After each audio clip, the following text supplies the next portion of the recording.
MCL Jagannath colony ठारे 4 दिन धरी चलिथिबा 34तम विश्व शांति महायज्ञ उद्यापित हो जाइछि। जगन्नाथ प्रकल्प अधिकारी नेतृत्व आयोजित यह उत्सव में एमसीएल समस्त पदाधिकारी माने जोगदेई विभिन्न साधुसंत मानकर आशीर्वाद कामना करथिले। यह उत्सव में 50,000 ऊर्ध्व भक्त मानकर समागम होइतिबा बेले समस्ते प्रसाद सेवन करथिले।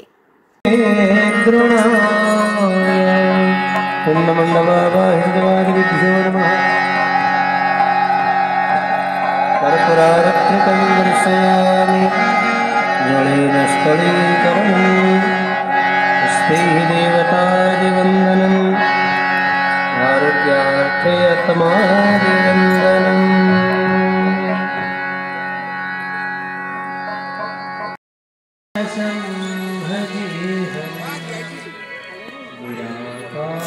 तालचेर अक्षय कुमार गडनायक रिपोर्ट चेतना मीडिया।